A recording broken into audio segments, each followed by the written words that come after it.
I've changed my life the last few years.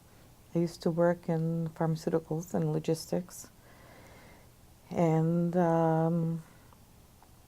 circumstances in my life changed. I was very happily married, and unfortunately my husband passed away. I became a young widow, and that made me realize that life is short and I have to reset my priorities.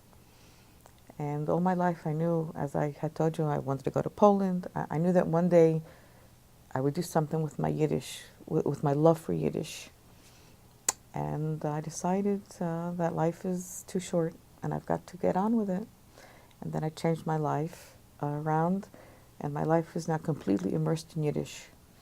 I went back to school. I'm doing a research thesis on my father, a comprehensive work, academic work.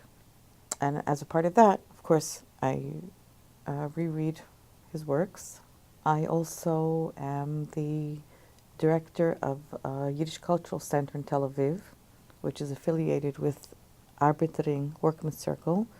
It's on Kalisher in Tel Aviv, where we have a bi-monthly journal, Lebensfragen. We have a chorus.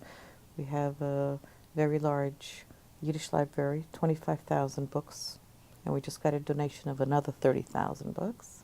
So we have, I think, the largest library in Yiddish in Israel. In addition, I'm the representative in Israel of the Yiddish Forward, which I'm very proud of.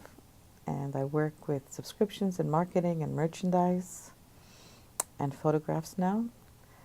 And in addition, I translate for the Yiddish Spiel Theater. I do their surtitles from Yiddish to English.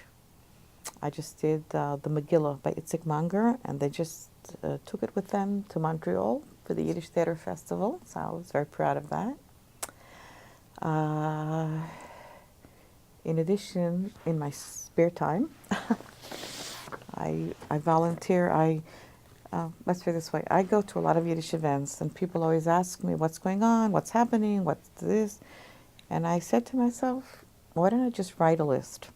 So I came out with a bulletin called Vus Ven Vu, which is a volunteer thing. I do it usually at midnight, 1 o'clock in the morning, when I finish all my other activities. And I list here all the activities in Yiddish or about Yiddish taking place in Israel.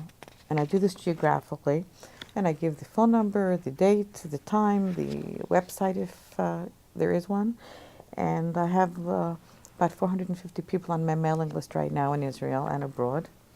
And it gives me a great deal of satisfaction. For me, it's very important to keep Yiddish going. And